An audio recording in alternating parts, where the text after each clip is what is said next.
All right, lads, welcome back to another Stogie Lads cigar review.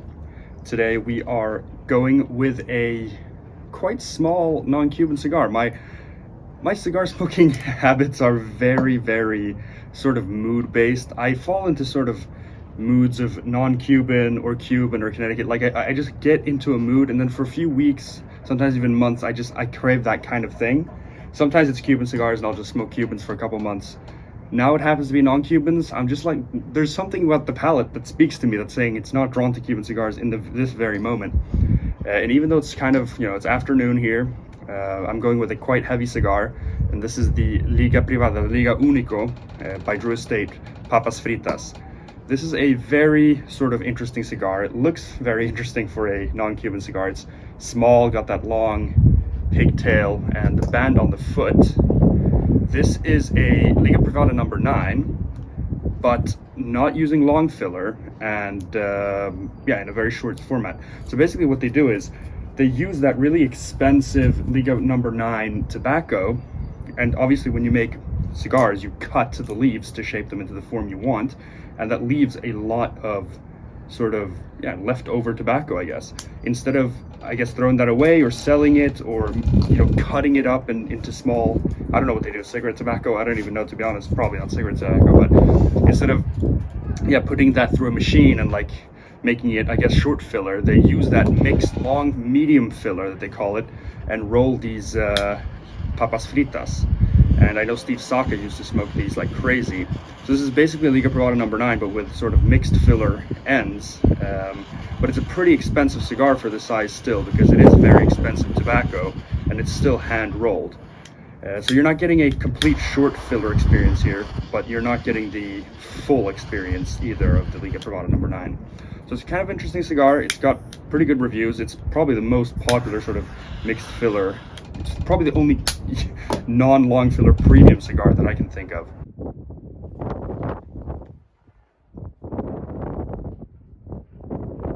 And I was craving a sort of darker, heavier non-Cuban tobacco. This has a Connecticut broadleaf, Brazilian Matafina binder, like the Liga No. 9, and then those, I think, Honduran and Nicaraguan fillers.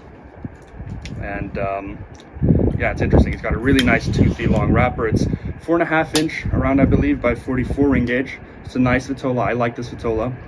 You can feel on it though that it is not long filler, because it is a bit squishier. Not very squishy, but a little bit squishier than most normal cigars. So we'll see how fast this burns. It's got a nice earthy, rich, not spicy palate. I did review the Liga Privada No. 9 on this channel before, and I was not very impressed. So we'll see. Not as impressed as the hype, I should say. It wasn't a bad cigar by any means, but just didn't hit the sweet spot for me. So we'll see how this is. But yeah, very earthy, mineral earth taste so far. No sweetness. We'll see when I get back to you, maybe halfway. I don't know how fast it burns, as it's not long filler. But in any case, I'll update you guys when I have a better sense of the flavor profile, and see you guys soon. All right, so about 20 minutes in, or 15, 20 minutes in, and there goes the ash. I was wondering how long this is going to hold on, since it's not long filler. It's burning absolutely spectacularly, as you would hope with a non-long filler cigar, but you can tell it's not chopped up, tiny bits of tobacco, because it's not burning super fast, and it's not going hot, around here. It's taking its time. It feels almost like a long filler cigar. So it's very good. It's classic Drew Estate, tons of smoke, and all that stuff that you would expect from a Drew Estate cigar.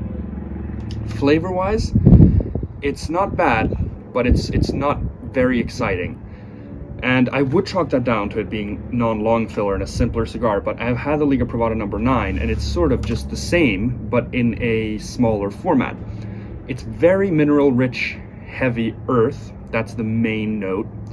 Dense, lots of flavor on that earth. A bit more spice now. In the beginning there was none, but it's not a very spicy cigar. It's just a little bit on the back of the throat.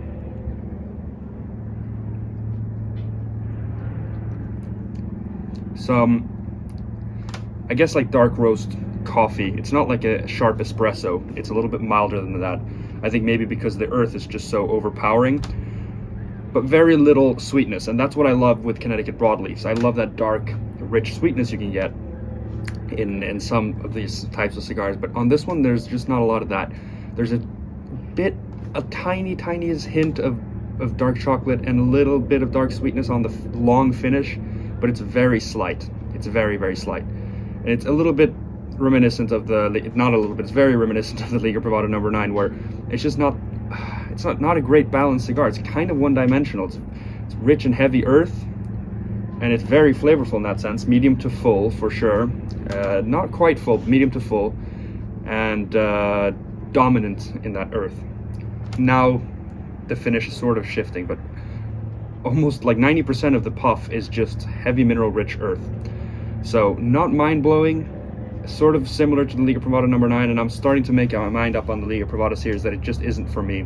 We'll see how the rest of the cigar does, though. I'm not expecting tons of shifts because it's just not blended with long filler tobacco, so probably get back to you guys in the end here with my final thoughts. But so far what's there is enjoyable, but there's just not enough there so far. So we'll see how this finishes up, and I'll catch you guys soon. All right, so a little over 35 minutes in. There's a bit left to go here, but I'm gonna get to why I'm coming in so early. First of all, just to touch on the construction one last time. Perfect, nothing to complain about. Dead sharp. It's not hot. It's burning absolutely beautifully. It's a fantastically constructed cigar. Now, the reason I'm coming in here and I still have quite a bit to smoke is that I don't think I'm going to finish the cigar much more than this, because this is the first review I've done on here really where the cigar is pretty bad. So I'm not going to score this, because at the end of the day that's irrelevant. 70 points, whatever. Like it's just not good. The problem is that the first half, really, or when I came in the last update, I guess a little over a third to half, was pretty decent. But I said, like, it was a bit one-dimensional, a little bit boring, but not bad. The problem is that slight coffee note that I had, it started becoming a little more acidic and sour. And at first I was like, oh, interesting, it's becoming a little more like an espresso note. That's nice, there's a shift here. But the acidity and the sourness just started ramping up more and more to where it now is pretty bad. It's pretty strongly like acidic and sour. And the earthiness has just become less rich and rounded, and it's now just more of a mineral note. So it tastes a little bit metallic and acidic and sour. And I don't know if that's a dud on this one or whatever it is, but it's just not good. I've been taking my time on it. It's not burning hot. It's not because I've been puffing fast. I mean, these, I've read these are supposed to be about half an hour smokes. I'm definitely, if I would finish this to the end, probably 40-45 minutes. But it's just, yeah, it's got a really poor flavor here. There's nothing really redeemable right now. Even the finish is just not even rounding off or anything. There's nothing tasty about this. I'm gonna finish this after this update, and I'm just gonna put it aside. But my final note on it is, I know there's a lot of people that like these. It's the same with the Liga Privada. I don't know if that line just doesn't do it for me. It's funny because the Undercrown, the Drew Estate Undercrown Maduro, I really enjoy. And that's a very similar blend. It's a little bit different. It's got a different wrapper. The Liga Privada line just does not do it for me. And this just did not do anything for me whatsoever. And the price on this one is about $8 US, where here in Sweden you can get a Rocky Patel Vintage 1990, which is no spectacular cigar. I had that the other day, funnily enough, and that has a Connecticut broadleaf wrapper as well, but it's grown in Honduras. Similar flavor profile, but much better, and a full Robusto, a much bigger cigar, long filler. I would much rather spend my money on that, or the Drew Estate Undercrown Maduro, which is from the same company, has a very similar profile, but is just very well rounded. Maybe this was a dud. I hope so, because there's so many people that like these. I can't imagine they would smoke like this every single time.